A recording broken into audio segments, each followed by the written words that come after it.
प्रभु जीशुଙ୍କ नामରେ ସମସ୍ତଙ୍କୁ ପ୍ରେଜ୍ ଲର୍ଡ ଏବଂ ନମସ୍କାର ଜଣାଏ। ଆଶା କରେ ଆପଣମାନେ ଭଲ ଅଛନ୍ତି। ଆଜି ଆମ୍ଭେମାନେ ହୋଲି ୱିକ୍ ବା ପବିତ୍ର ସପ୍ତାହ କ'ଣ ଏବଂ କ'ଣ ସବୁ ଏହି ସପ୍ତାହରେ ଦିନମାନଙ୍କରେ ଘଟଣା ଗୁଡ଼ାକ ରହିଅଛି ସେ ବିଷୟକୁ ଆମେ ଚିନ୍ତା କରିବା। ପ୍ରଥମତଃ এই ଯେଉଁ ହୋଲି ୱିକ୍ ଏହାର ଅନ୍ୟ ଅର୍ଥ ହେଉଛି ପ୍ୟାସନ୍ ୱିକ୍ ବୋଲି ମଧ୍ୟ କୁହାଯାଏ।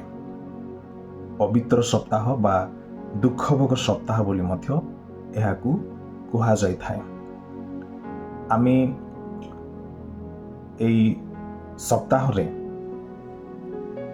ଯୀଶୁଖ୍ରୀଷ୍ଟଙ୍କର ଯେଉଁ ପାମ୍ ସଣ୍ଡେର ଇଭେଣ୍ଟ ଠାରୁ ଆରମ୍ଭ କରି ତାଙ୍କର ପୁନରୁତ୍ଥାନ ଦିନ ପର୍ଯ୍ୟନ୍ତ এই ସକଳ ଦିନକୁ ଆମେ ପବିତ୍ର ସପ୍ତାହ ବା ଦୁଃଖ ଭୋଗ ସପ୍ତାହ ଭାବେ ଧାରଣ କରିଥାଉ, ବୁଝିଥାଉ। ପାମ୍ ସଣ୍ଡେରେ ଯୀଶୁଖ୍ରୀଷ୍ଟ ସେ ଜେରୁସାଲେମରେ ପ୍ରବେଶ କରୁଅଛନ୍ତି ଏବଂ ଏଷ୍ଟର ସଣ୍ଡେରେ ଯୀଶୁଖ୍ରୀଷ୍ଟ ସେ ପୁନରୁତ୍ଥାନ ହେଉଛନ୍ତି।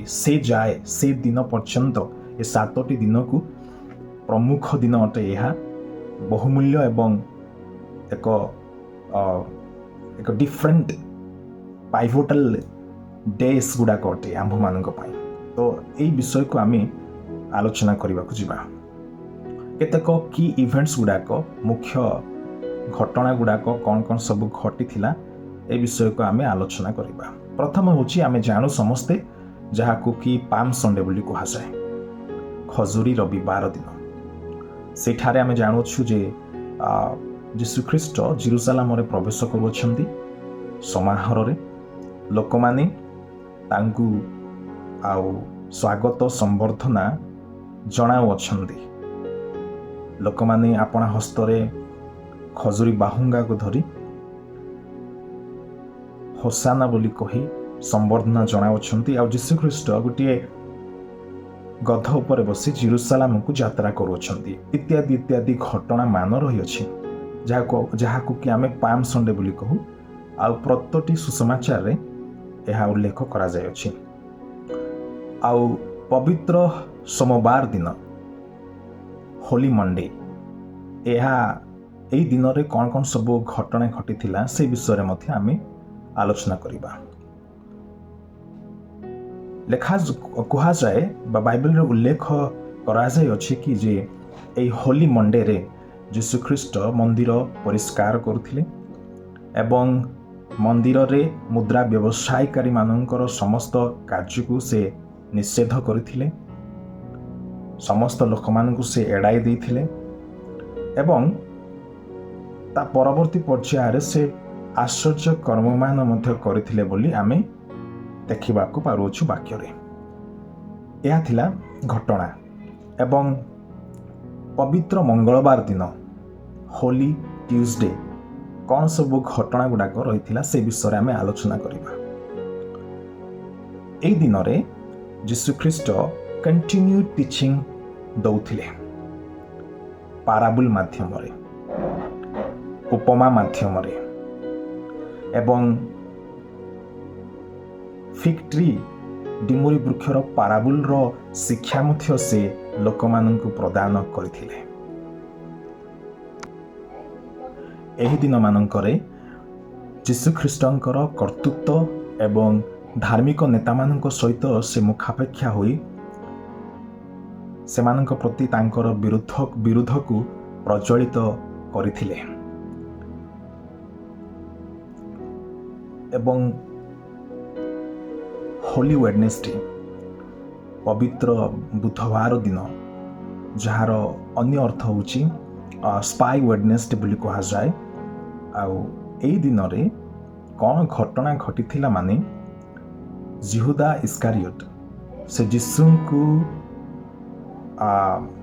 ଧରାଇ ଦେବା ପାଇଁ ପ୍ରୟାସମାନ କରିଥିଲେ ଏବଂ କେତେକ ଧାର୍ମିକ ଶିକ୍ଷକ, ରିଲିଜିୟସ୍ ଲିଡର୍ସ, ନେତାମାନଙ୍କ ସହିତ, ଯାହା ସାଦୁସି ଫାରୁସି ମାନଙ୍କ ସହିତ ସେ ସାକ୍ଷାତ କରି ପଇସାର ଲୋଭରେ ଯୀଶୁଖ୍ରୀଷ୍ଟଙ୍କ ବିରୁଦ୍ଧରେ କାର୍ଯ୍ୟ କରିଥିଲେ ଆଉ ଧରାଇ ଦେବା ପାଇଁ ପ୍ରୟାସ ଜାରି ରଖିଥିଲେ। ଏହି होली वेडनेसडे जहाँ स्पाई वेडनेसडे बोली कहुए जासूसी जहाँ हिंदी रे कहती इस्कारियोट जिहुदा ए प्रकार जासूसी करथिले यीशु विरुद्ध से दिन रे आउ ए जो जिहुदा यीशु को बिट्रियाल करथिला ताहा प्रतटी सुसमाचार रे आमे देखिबा को पारुछु। नेक्स्ट होची होली थर्सडे पवित्र गुरुवार दिन जहाँ को कि इंग्लिश रे माउंडी थर्सडे बोली भी कहा जाए। यूके रे यह सीर थर्सडे बोली भी कहती। तो यही दिन रे आमे जानू जीशु ख्रीष्टंकर शेष भोजर दिन थिला जहाँ लॉर्ड सपर बोली आमे कहि थाउ। आउ जीशु शिष्य मानकर पाद को प्रक्षालन करथिले एवं जीशु गेत्सेमनी बगीचा रे रात्रि समय रे आरेस्टेड होइथिले से यह थिला थर्सडे होली थर्सडे पवित्र गुरुवार दिन। आ नेक्स्ट आमे देखुछु ए घटना चारोटी मंगल सुसमाचार उल्लेख करा जाय अछि। आ नेक्स्ट आमे देखुछु जहाँ कि गुड फ्राइडे जहाँ उत्तम शुक्रवार बोली आमे पालन करिथाउ जीशु ख्रीष्टंकर दुख भोग दिन बा होली गुड फ्राइडे जहाँ को आमे कहि थाउ। आ ए गुड फ्राइडे रे जीशु ख्रीष्ट से क्रूसार्पित होउछंती। जीशु ख्रीष्ट क्रूसार्पित होउछंती आ क्रूसार्पित हेबा पूर्वरु से विचारित होउछंती। केते थर विचारित होउछंती कहा द्वारा विचारित होउछंती ता आमे अन्य भिडियो मानकर आलोचना करिबा जदि प्रभु सुजोग दियंती। तो जीशु ख्रीष्टंकर क्रूसार्पित विषय प्रत्येकटी सुसमाचार उल्लेख करा जाय अछि। द नेक्स्ट इज पवित्र शनिवार दिन जहाँ को कि आमे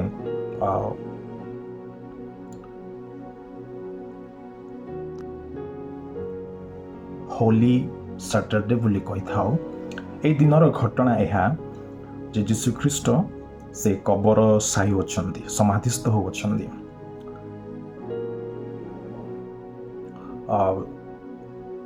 तांको एक कबर रे रखा जाउछि एवं